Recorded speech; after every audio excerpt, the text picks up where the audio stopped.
Hello, this is a walkthrough video of the Clear Roads Quantifying Economic Value for Winter Maintenance Operations.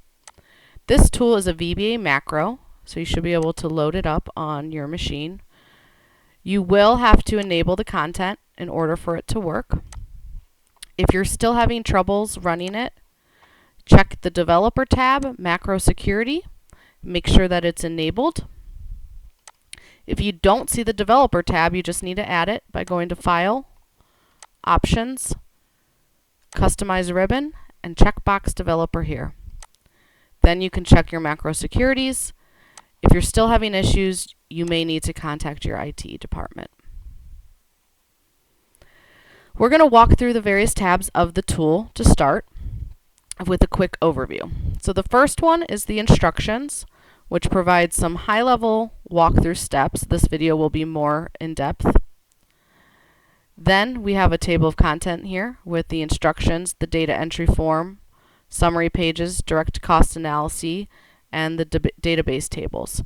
So all the ones down here in red are databases that are going to hold all the various components of the analysis. The one main focus will be your data entry form, which allows you to add data from this walkthrough user guide. And then you have a summary page that allows you to compare various scenarios. Direct cost analysis lets you track various trends. And then as mentioned, these are all the databases that house the data. Right now there's a lot of test information in there from us testing the tool that will be cleared out. There's also some hidden tabs. So if you right click anywhere down here by the tabs, you can say unhide, and you can see there's two hidden ones, one being some of the drop down options and the other being state data. So I'm going to go ahead and open that one because we are going to talk about it later during the wrap up. And the other function that might be helpful is if you right click here, because there's so many tabs, you can quickly jump to any tab you want by right clicking by the arrows and then hitting OK. And now we're in the default information that's available. So I'm going to go ahead and go back to the instruction page. And we also have a couple tips here of ways to streamline your analysis. Talks about the hidden tabs and talks about the default values that you may need to update in the future, or if you'd like to update them to be more accurate to your operations, you may.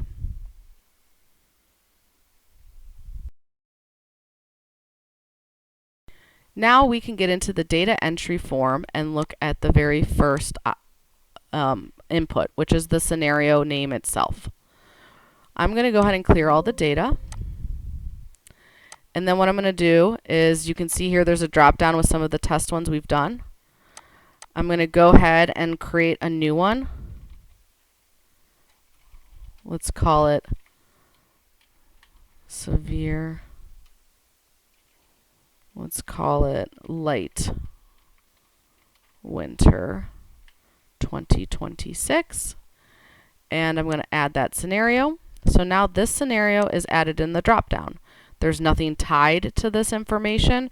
Even if you didn't clear any of the previous data that's in here, nothing is tied to the scenario yet.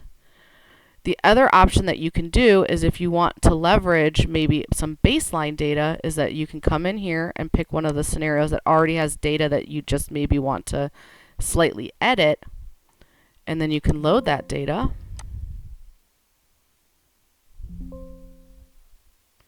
So now it's been loaded. And what I'm going to do is I'm going to switch it back to this one, not click anything. And then as I go through here and make edits, you're going to submit everything to be saved. And so every time I save it, it's going to save it under this new code.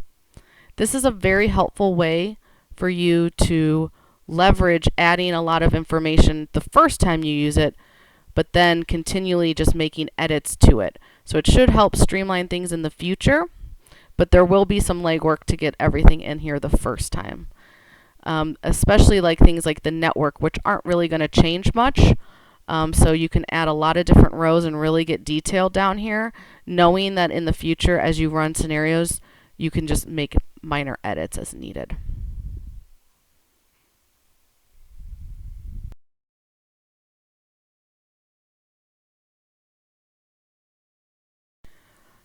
All right, now that we've looked at input 1, we can look at input 2. Input 2 is the weather distribution and duration. This information is going to really be helpful when we start getting into the user delay costs for motorists, because we're going to need to know how many hours they're delayed based on how much weather is being received, as well as what that speed reduction looks like for those types of weather events. So this is the baseline data that I pulled from the other model, but what I'm going to do is I'm going to just make some modifications. So you can add rows, but for this one I'm going to delete a row, delete another row, and then I'm going to add a row, and I'm going to add in freezing rain again. You can change these. There is a drop down with some options, but you can always define them however you want, and you can write over them. Just make sure you understand how you're defining light, mild versus moderate versus heavy. So there's lots of different ways that you can call and categorize your storm events as long as they make sense to you. Now, this one is your distribution of these events during a normal season or a heavy or light season. So for this one, we're doing a lighter season. So I'm going to make some modifications. Right now, if you look in the corner, it's only summing up to 85%, so I need to add in another 15%. So let's make some modifications here. I'm going to do 5% freezing rain, 5%, maybe make this 10, and then we're looking at right now 35%, so we'll make this 65 because we are modeling a light winter under this scenario. Now, the next thing we need to do is make sure that we tell the model how much we're assuming and estimating the speed is going to be reduced because of that. And we're using percentages so we don't go crazy with data inputs, because if you have various freeways, they all have their own speed when you are treating the road, and then you don't want to have to give a speed for when it's a light event or a moderate event and a heavy event and an icy, so it's just going to get out of control. So the best way we felt to do this was to build in a percent reduction when not treated. That's the other key point. This is when not treated. So when it's not treated, that's not ever a case that you actually entail because you guys are always out treating. So you have to kind of use your best judgment based on the weather receiving and your experience and operations to say, if we didn't treat, what would that impact to this traveling speed be? So for this one, I'm going to keep it at 20% for the light mild. I'll keep this here, 80%. I'm going to say for freezing rain, let's do a 60% reduction. So these obviously don't need to sum up to 100. They just need to be within 0 to 100 range. So if you added a patrolling event, maybe there's hours spent patrolling when there's nothing really happening. So you could put that at 0 reduction. But overall, this column has to equal 100. This one represents when you're not treating, and it's going to be used when we start looking at the benefits to motorists for vehicle traveling delay hours. The second part of input 2 is the weather duration. As mentioned, we're looking at the vehicle delay hours, so we need to know how many hours of winter weather there are, which also will be this distribution will also be used to normalize that information. So you'll see there's this OR here, and it's throughout it on a couple other inputs as well. So this means you can either input it by number of events per year and average span per event, or you could simply trick it and say, because this is just a simple multiplication, you can also say, if you have an idea of how many hours of winter weather you guys are operating, you can just use 1 and then put in, 300 hours. And you can submit that. Or the other way is leveraging a lot of the data that you guys are already collecting. So let's say this is a lighter event for California. Their ranges are typically in the 200 this was maybe a lighter event with the 81, heavier year being, you know, closer to 350. So I'm going to go back here and I'm going to say, okay, I'm good with that. And I'm going to say California, they have a little bit higher rates. So I'm going to leverage this to calculate the overall hours per event. So basically what the state data is doing, it is building a linear line based on your past data of weather severity and those various cost fields. You add in the average cost so that it can take the total cost, divide it by the average cost to get the total number of hours. The number of days is there, but it's really 24 hours in that for. So you don't have to worry as much. The main thing we care about is the hours. Again, you do need to pay attention to the fact that this is for the whole state. So if you're maybe only focusing on an area of your state that gets more or less of the weather severity, this number could be slightly less than normal, but it's still going to, or higher than normal, but it's still going to be using the data for the whole state. So once you run this, you can always kind of evaluate if you think this looks like the correct number for that particular area. And if you choose to manually adjust it, you can do that before you hit the submit button. So you're going to want to update this accordingly. You can just override it and then you can hit submit. So let's make sure we hit, I don't know if I hit submit up here, so we're going to do that. And then we're going to leave this like here and we're going to submit that one. And then you can double check. So you can see here's my weather distribution and percent reduced for the light scenario that I just did based on some of the data that I loaded from here. So you can kind of see how the tool allows you to do that. Now, similarly for the weather hours is here. This would be if we use the other option above the or, but this will be our weather estimation based on our weather severity index. So we know our data is loaded now. And let's say, oh man, I already submitted that, but actually I want to change this. I'm going to change this to be 45%, and then I hit submit.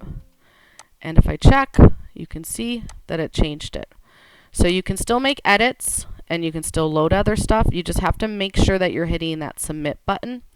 And you can always check the database before you close out of the tool or run the results to make sure that the data is in there. So I'm going to move forward with these weather distributions, speed reduction, and these hours of operation.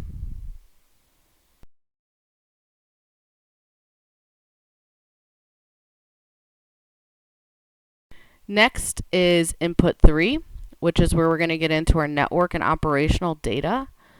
For this one, we are going to break down our network however you like, as detailed as you'd like. So for this example, I have some freeways and arterials with various AADTs. These should be winter weather AADTs, commercial vehicle percentages for these roadways. What is the speed even when treating? And I know that would change also based on the weather severity, but just do an average. And this is actually something you might have some decent data on. If you work with the right groups at your agency, they should have some information on various speed that you could filter down to weather event days. So that's going to provide us that information. We also need to know the lane miles and center lane miles. One, because the results are broken down as a cost per mile. And secondly, we need to know for the vehicle delay mobility benefits. That breaks down usually into vehicle miles driven. So we need to know that as well. So we can add a row, and if you want to add another county, if you want to add, you know, ramp, cleanup, So you could add those if you have all of these information. I'm just going to do Lake County freeways. We'll keep it at like 30. We'll do 5. Keep it at 55. I'm going to do 5,000. And we can do 1,000. Oh, center line miles. Obviously, all made up data. But I think the big things to point out here are getting the treated road average, as well as just the function of adding the various fields here and where all of it's going. So I'm going to go ahead and submit that information. And you can go to the database and you can check that it's there. Once you're comfortable with the tool, you don't have to check it every time, or you can do a big check at the end where you can thumb through all the various databases and make sure all of the stuff is there.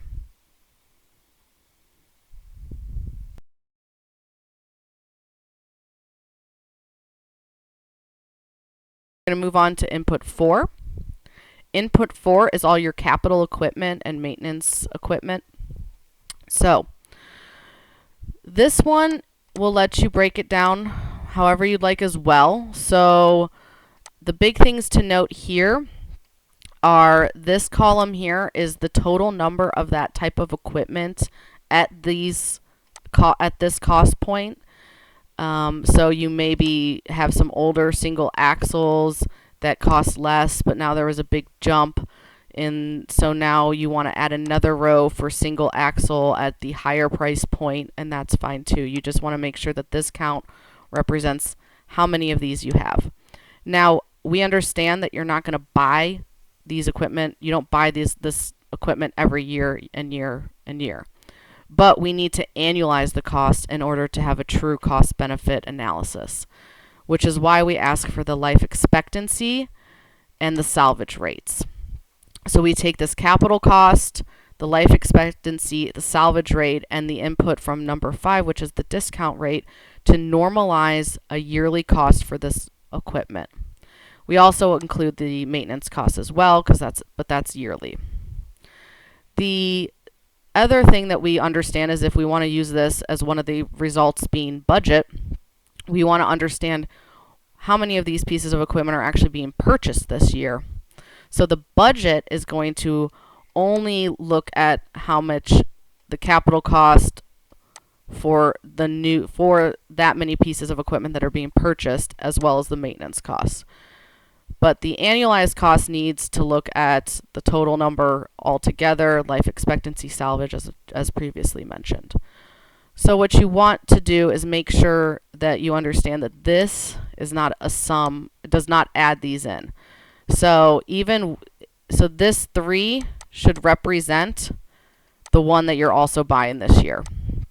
So I'm going to go ahead and change some of these. I'm going to up them a little bit here. Let's say we're buying 2. Tankers we can leave there. The other thing that I noted in this test was we do have an input for storage.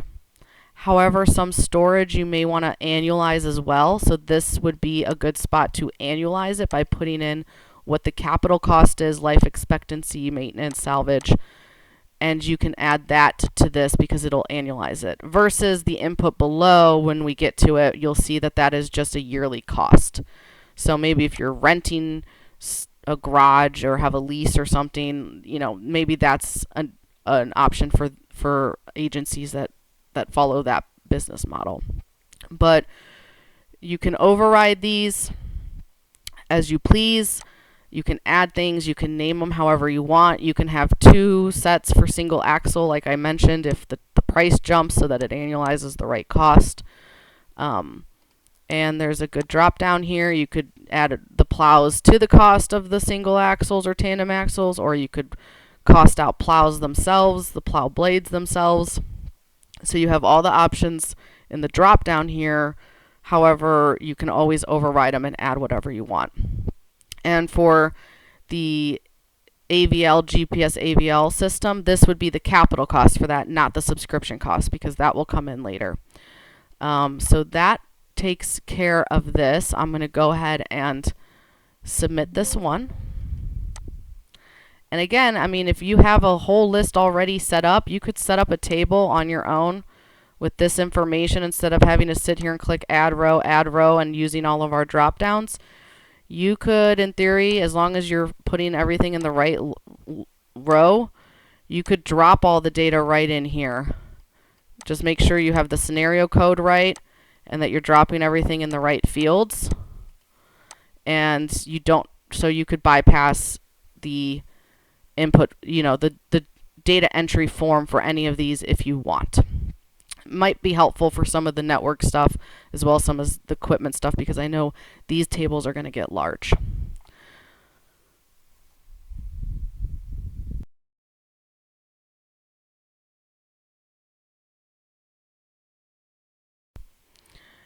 All right, input 5 is just the discount rate, which is going to be used in the annualized information above.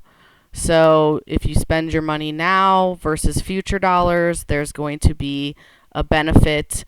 If you buy a truck this year versus next year, there's always going to be inflation. So you incorporate a discount rate when you're annualizing the costs.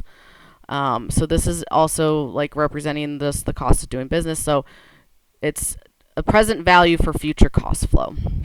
It's typically between 3-5%.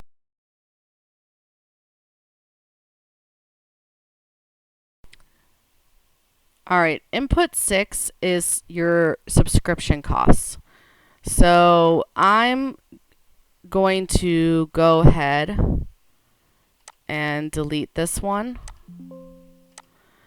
and look at the fact, or look at AVL, data storage, and weather. And then let's change this for third-party weather. And again, there's a couple options here, but you can override any of them. And this is just going to be your yearly subscription cost to various services. And I'm going to submit that one.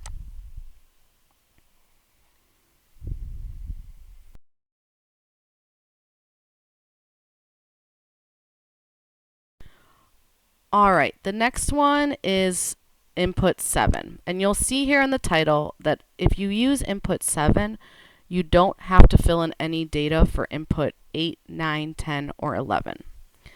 Now, similar to what we talked about before, if you're using this one, it is for the whole state. So this is where it actually does matter, where we're going to want to make sure that if we are using this direct annual cost, that our network and everything else we're modeling includes the whole state.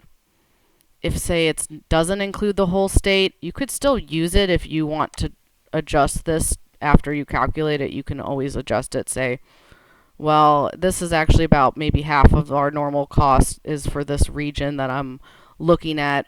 You can just manually override it and then submit it.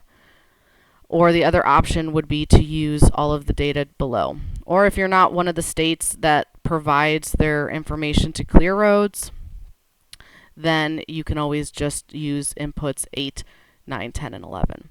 But this is really going to look at your direct costs being labor, including internal and private contractors, your fuel cost, and your material costs for de-icers. So I'm going to go ahead and use this one, but we can walk through these ones as well. So for these ones, not only are they an or option between 7 and 8, but they all have their own options here as well. So again, you can add in any type of employee, total number of hours for that employee per year, and their average rates. Or you might already have the information in an annualized cost. So you might choose to just say, I know how much that costs for managers, and during the winter months, the number of managers that charge to winter operations, is 300K. And then you want to add a row. You can add it and go from there, or you can do the calculations. So as long these two will just multiply by each other to give what the annual cost is, or if you already have the cost annualized, you can utilize this one. So I'm going to delete the last row. I'm going to go ahead and clear the data here. Because I'm using this one, I don't actually need to fill this out, but this is how you would do it. Similar with private contractors, we really just have this as an annualized cost because you, in theory, have some information already on how much the contractors cost you. For fuel, if it's maybe the manager trucks versus the plow trucks, diesel versus gasoline, you can put in the gallons and the cost per gallon. This one has units, and or you can just do the annual cost. Now for the de-icer material. So the de-icer material, lots of different products here, different ways that you might track and procure it. So let's say we want to do our brine, and we use 5,000 gallons. Then this cost, see it says cost per unit. It doesn't tell you specifically. It just needs to match what you're putting here. So if you're putting 5,000 gallons, then the cost should be per gallon. If you're putting in rock salt and you're putting in pounds, but the cost is in tons, it's not going to work right. So we don't care about the units, but we care that they match each other. So you want to make sure that if you're putting in tons here, that the cost unit is dollars per ton.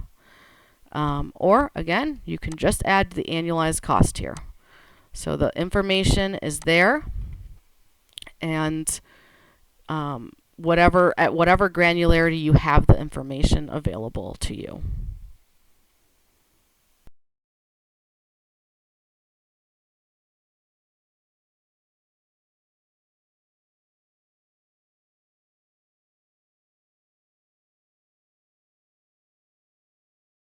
Next, we're going to go through inputs 12 through 16. They're pretty straightforward. 12 being training costs. This could already be integrated into your labor costs, so you can ignore it if you don't want to include it. But if you have the information that you want to break down by costs for training, you can do that. We have new hire training versus seasonal required versus seasonal optional, and any other training. And then it's just an annual cost per year bin that you would put here. I'm going to go ahead and add a row. Let's put in other training, and let's put in $50,000. And I'm going to submit that to the database. That's the big thing, is making sure you're submitting the data and making sure you're double checking it. We can come up here and just double check that I put that one in. There it is. So we're good there. Go back to our data entry form. So we'll do a check at the end as well, but it's always good to just verify, double check, click submit again if you want. Next is input 13. This is infrastructure and environmental maintenance costs.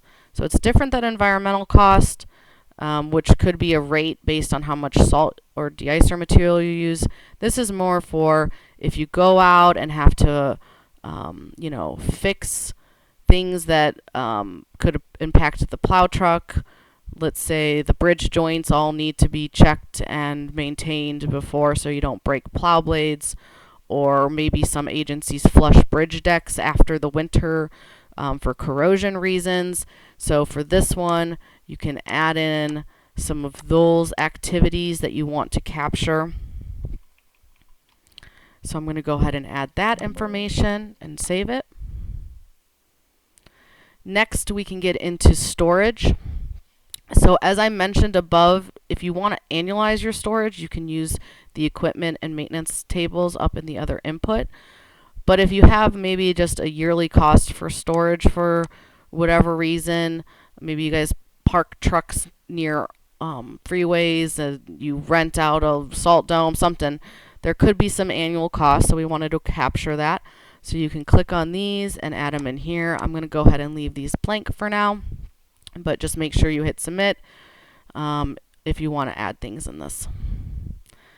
Next is the environmental cost, which I mentioned.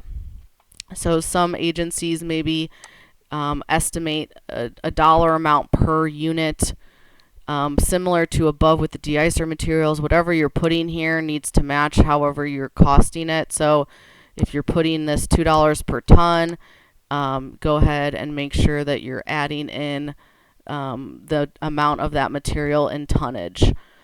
So we just want to make sure that these things match.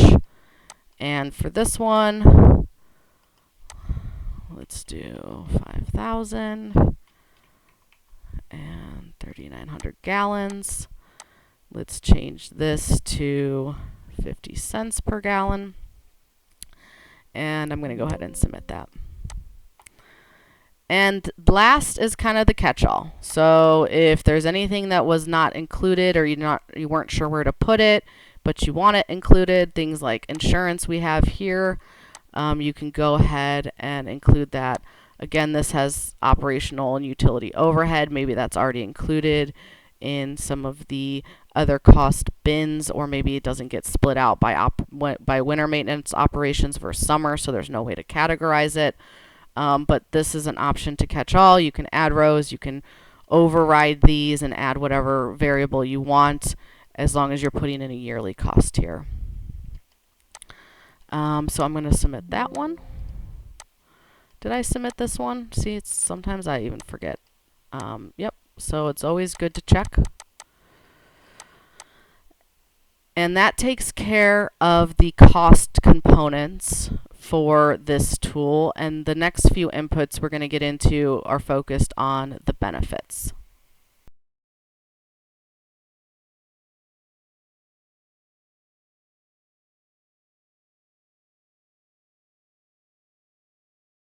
All right, so we're going to get into the benefits. So the benefits are twofold. They include a safety benefit and a mobility benefit. So input 17 and 18 work together to develop the safety benefits.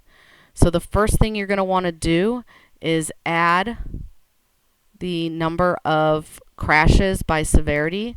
So fatal crashes, injury A, injury B, injury C, and property damage only. There is an option to add rows. That would be because maybe you have crash data for each county, so you're going to add in every county separately, or maybe you want to, you have it broken up into other regional groups, so that's why that's there. So what we're going to do here is let's change up some of these values. So let's say there's 15, 30, and 150. These should be weather-related crashes. So if you pull in some of your data folks that work with crash data, they should be able to filter out by crash-related data. Now, some of the property damage only would maybe, cars running off the road, things like that aren't always going to be captured, because obviously not all the crash reports are generated for that. So stuff like that you want to keep in mind. So this is your weather-related crashes that you typically see. So I'm going to go ahead and submit that. Now for 18, this is a method that is used for determining safety exposure. So I'm going to go ahead and jump to the default values. So this is from this study here, which is the Sharp H385 development of anti-icing technology. So it's been used for looking at RWIS and the benefits of RWIS stations, but we're going to use it here for just overall operation. And basically what it does is it has if the factor per 100,000 vehicles, which is also why we need the AADTs, that result in a fatal crash on wet pavement, injuries on wet pavement, PODs on wet pavement, and then on ice. So you have these 6 different factors here that are used, and those plus some of the other data inputs, such as the crash information you just provided, as well as the AADT, the exposure number of the vehicles exposed, are all going to feed into this. So the only thing you need to change here, or think about here and use your best judgment for, is this exposure to icy roads if untreated, and exposures to wet roads when untreated. Similar to up top when we had to use our best guess for the speed reduction because you guys are always treating and because you can't count crashes that don't happen, so this is when you want to get, you have to kind of use your best judgment. So I'm going to change these to 90-10. So this is the exposure to icy roads when untreated versus wet. So obviously you guys go out and treat. You want the roads to run wet. I mean, obviously you want them to run dry, but during an event that's never going to happen. So you want to reduce ice. It's going to be wet then because you're melting all the snow and ice. So there is going to still be some exposure on wet roads no matter what. But the goal here is that this needs to equal 100%, these two. And then these two need to equal 100%, which is exposure to ice on treated roads and versus wet. So we're going to inverse these. So we're going to say if you're not treating, the vehicles that are going to be, there's 90% more exposure to ice versus wet, versus the other way where when you're treating, maybe still 10% of roads might still get icy because of resources and cycle times and severe weather. So we're going to keep it here, and then I'm going to go ahead and submit that. And those are going to provide me with my safety analysis input. So it's going to look at untreated versus treated and what's that delta. And that delta is in theory going to be your benefits.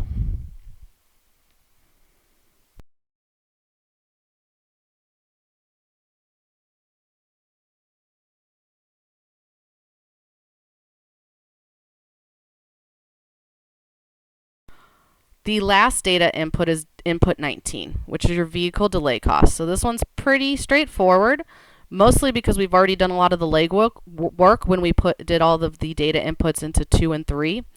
So this is where we're going to start leveraging that percent decrease by storm event, the hours storm event, the AADT. All these get calculated together to determine what is the user delay cost when treating versus what is the user delay cost when you're not treating. So the only way but we have to still add a value to that, a cost component, and that's going to be your vehicle delay costs for passenger versus commercial vehicles, which is also why we had those percent commercial vehicle. Most agencies have their own set values for these, so there should be some information on what your agency uses for these two values. I'm going to up them a little bit and go ahead and submit that. So now all of our data has been added to the databases. So as mentioned, I'm going to do a quick review just to make sure that everything looks correct in the databases. So we got our weather information, no weather here because we used this weather. We have our network information. We have equipment, discount rate, software, light, event. So we have our direct cost. So we won't have anything in these ones. We will have training, our infrastructure. We didn't put anything for storage. We put a little bit in for environmental. And we put insurance coverage in for other. We have our crash information, our exposure to treated versus untreated, our user delay costs, and that's all we have there. Again, we have a default value over here. The only ones you care about is if they ever update this one, which I don't think they're planning on doing. But if there's other factors that come out that are better. And then this one, which these are just kind of those default ones. We don't have to worry too much about those, but these ones here being the cost per crash. These are FHWA values, and they could change eventually. So, or your agency could use their own values for crashes. So this would be where you would want to update that information.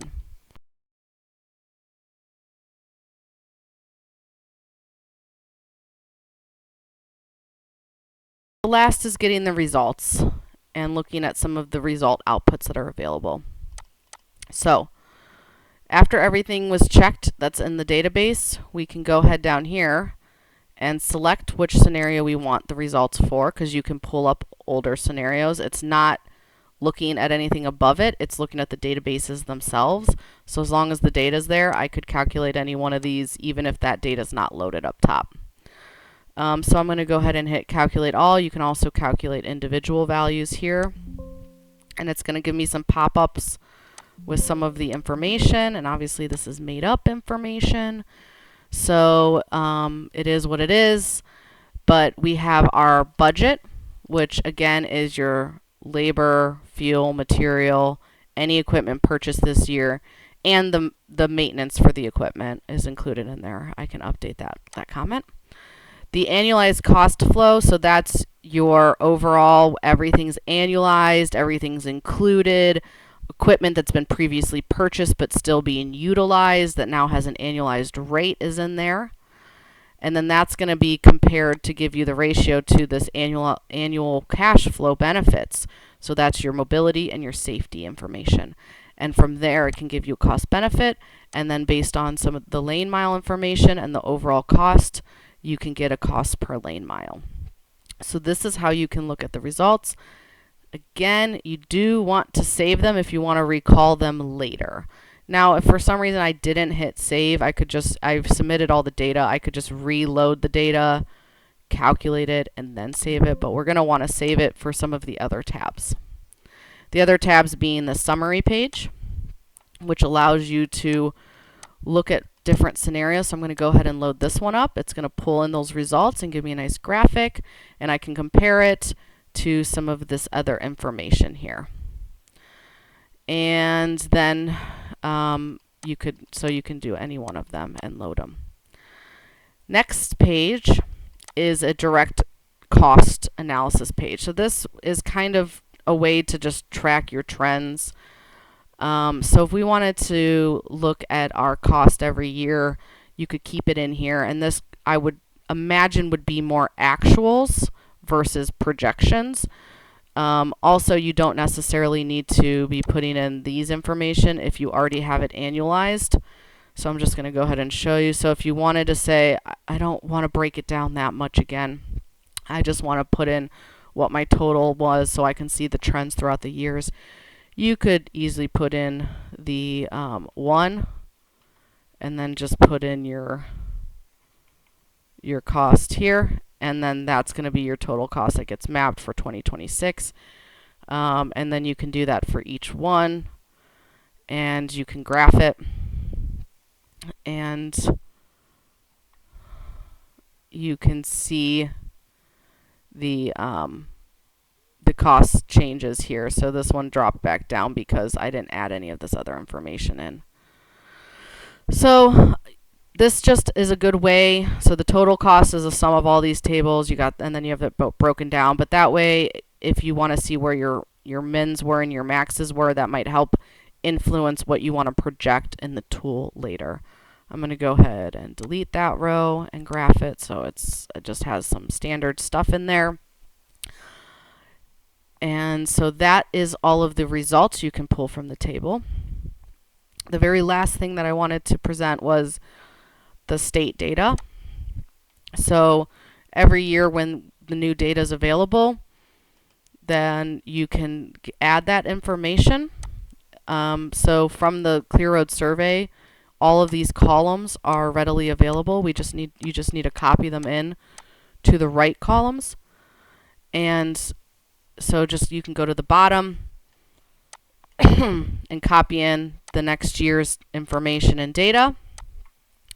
And then you can rerun all of these slopes for expenditures, labor costs, and number of workers. And that is what helps give us the line graphs where we then can say, okay, now I want to project if it's more severe or lighter or an average one. We can put in that weather severity index, and from there it's going to use this past information data to pull it off of where it should come from on those lines. So from there, you can click these buttons after you add the data. It'll recalculate all of this information to account for any new patterns and changes and trends. And if you really wanted to delete some of the older data, you could and redo it. So maybe 2015 cost information just isn't as relevant. So you can recalculate if you want to remove some of this information. And so that, I'm going to go ahead and rehide it. Go back to the instruction sheets, and you'll want to make sure that you're saving throughout this process if it's not on a spot where it's auto saving. Thank you, and hope this tool meets all of your needs.